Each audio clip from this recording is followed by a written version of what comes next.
Yet another release in Star Citizen that focuses primarily on the Orc player, leaving the solo player out. Let's jump in for more. That intro might be a little bit harsh, but at the same time, as I look through, it was actually released in release 4.2.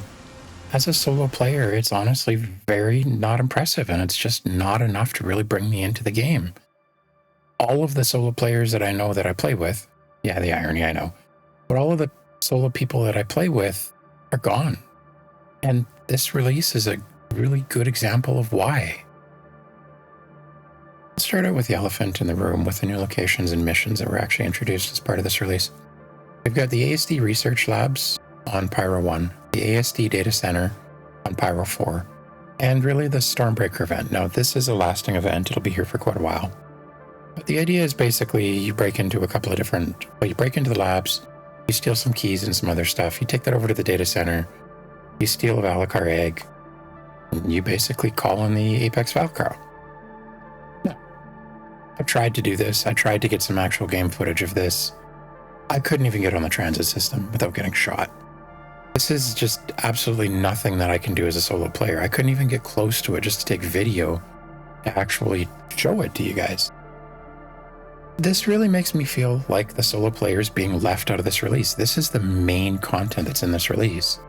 And the problem is that locked behind those storm clouds, there's a bunch of things that you actually need to progress with, like Wikelo. So you need the eggs, you need the fangs, you need to be able to fight the Apex Valakar. Now, I don't personally think you should be able to fight the Apex Valakar, but I really do think that they should give some other means. Maybe a very rare loot drop so that I can go and loot the outside facilities and find one. Just something that actually allows me to participate.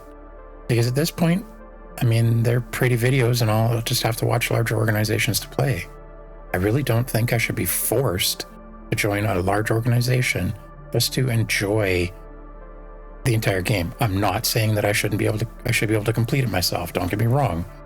But I really don't think that I should be locked out of entire sections of the game simply because I'm not part of an org. That's my opinion. Hate me if you hate me. Let's jump in and look at the weapons and the armor that was released. So we've got the VOLT Laser Shotgun, Prism that is. We've got a Stirling Exploration suit. Now this is a radiation suit you typically do find in the data centers research labs that allows you to remain protected from the elements in the radiation. And then there is also another change that wasn't very widely publicized, but the utility suits that we've bought in the pledge store or found, like for instance the Zeus suit, the suit, not the ship, they used to act as heavy armor, but they actually don't act as heavy armor anymore. They've been brought down in the damage reduction that they actually will do to you. So just be aware of that as well. Moving over into the general changes. In this release, we've actually got some improvements to the collision meshes and the physics blockers around the spaceport exteriors that should really help to prevent the ships from entering into the spaceports. I'm sure everyone's seen the little ships that are just randomly sitting there that you always wonder how they actually got it in there. They've also added some missing collision proxies. Like for instance, there's fixes around the glass at the Lorville New Deal that'll allow players to enter when it really shouldn't. Now, there's also some fixes put into place to help prevent people from glitching through doors in unattended ways. Now, I would never suggest using an exploit, but it did come in handy for me the other day when I was stuck in the medical center of Orson and the doors wouldn't open. So I know they're used largely for illegitimate reasons, but I probably will miss it if they've actually fixed it. Although I'm sure the community will find another way. There's also some dynamic weather, specifically rain, that you can now find in Hurston, ArcCorp, Pyro I, which includes lightning, and Pyro IV.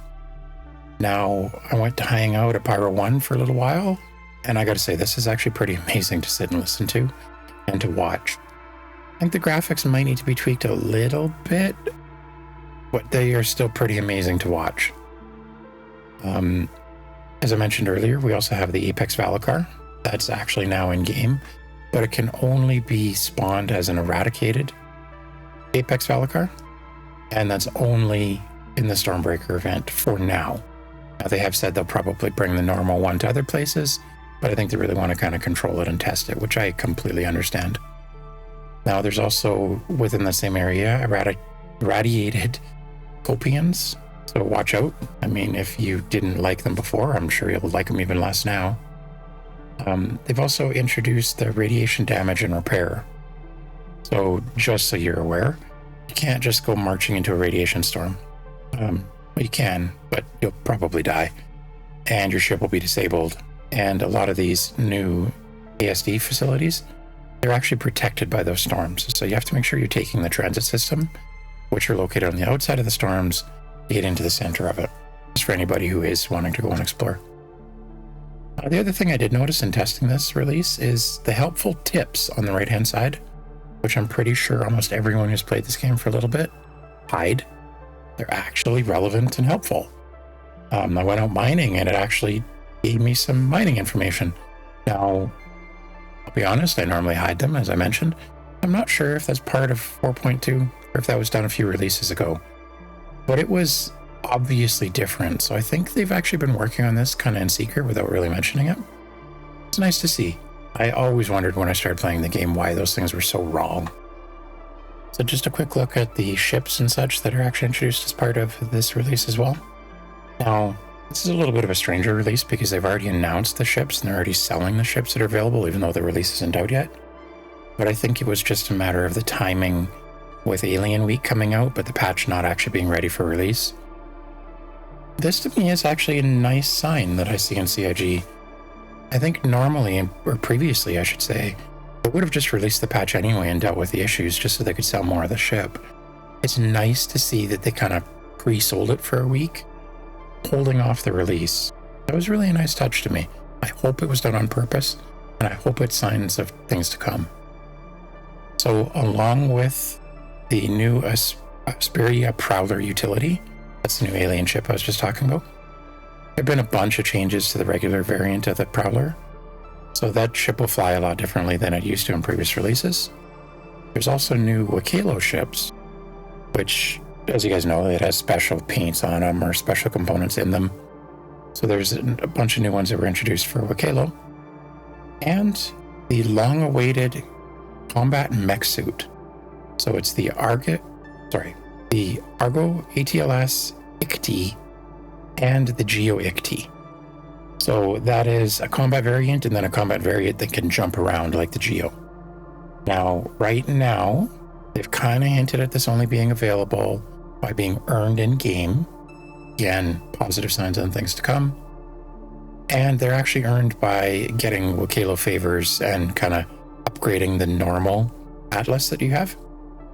So this is definitely something that I actually will be doing in this release, and I'm actually really excited to do this. It's nice to be able to earn something that I can't just give some money to somebody for. So jumping in the changes to flight, and there's a couple of them in this release.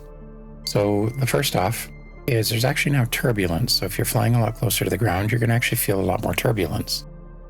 This is nice to see, and it's really about refining that planetary flight model. Nice steps in the right direction. There's also some major changes to the radar. That's when you press V on your keyboard. These are very well welcomed, and quite honestly, I understood them a lot better than I understood the previous ones, even after using them for as long as I have. So I really like the changes to the radar, and I'm really looking forward to getting to use those a lot more often. And then finally, there's actually some changes to the torpedoes and the missiles. So there's a minimum distance that they take to arm. Now currently it's from your ship. So if you launch a missile and you're flying in the same direction, that missile will actually never go off if you keep up with it anyways.